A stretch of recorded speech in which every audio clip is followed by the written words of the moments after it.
It is currently 6:27. Oh, that's backwards. Fucked up. But gonna drink a cup of coffee and then head out to the Sydney Olympic Park area to go watch Australia versus Denmark. Here we go. So when I left to go to the train station to go to Olympic Park, it was kind of packed actually. I didn't want to report people here.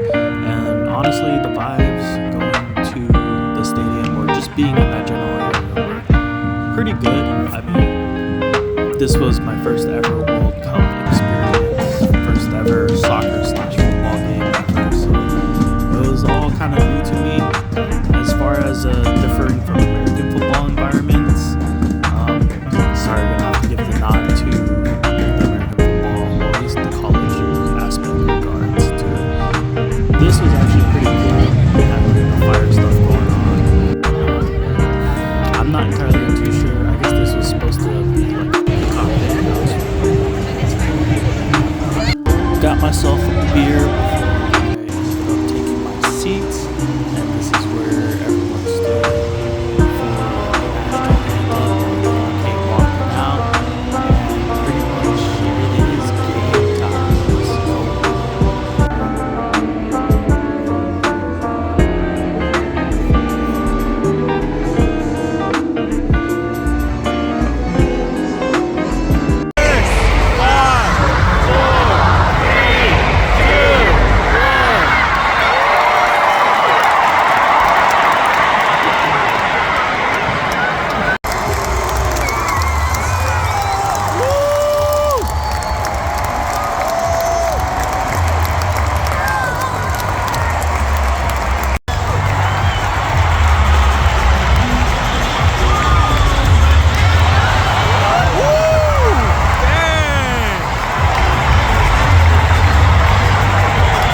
After that goal, the whole crowd was into it.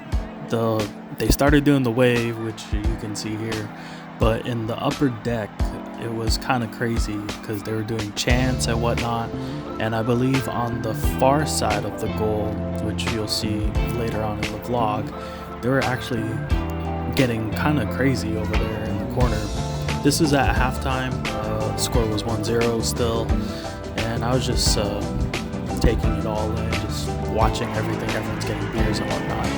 So yeah, here's the corner kick, and then there's that little group over there in the corner getting kind of nuts. Unfortunately, I did not get the second goal. I was hoping something would happen here, but it unfortunately did not come to fruition. And I just tried to keep on getting all these kicks by the goal, by the Denmark goal. But obviously Australia did not score. Close call here. Unfortunately, that did not fall in. I was actually kind of getting anxious because I really did want to see another goal, because all these corner kicks just kept coming in the second half, and just the Danish were able to clear them out. And then here, of course, I don't have the phone out, and they ended up scoring one of the goals. They're walking back now. And we were all kind of waiting for the replay to show up on the big board, so I'm not quite entirely too sure what took so long there. But anyways, here's the replay of Russo just making that shot, just goes right into the corner of the net, which was pretty amazing actually. Good setup. And then this was towards the final end of the game, where everyone's just kind of substituting in their bench players. They did bring in Sam Kerr, but like I said earlier, I had no idea what was going on, who Sam Kerr was. Apparently she's the best player in the world. I just figured that once I started keeping up with the World Cup. But yeah, that was an amazing moment. The whole stadium just erupted and whatnot, and here's the final minutes of the game here. And I really did like this gesture. They actually stayed on the field, walked around, and pretty much clapped for everyone who stayed. And of course, I ended up staying and watching all of this unfold. As you can see, most of the people kind of left, but it was kind of a sight to see. And I became a fan of them.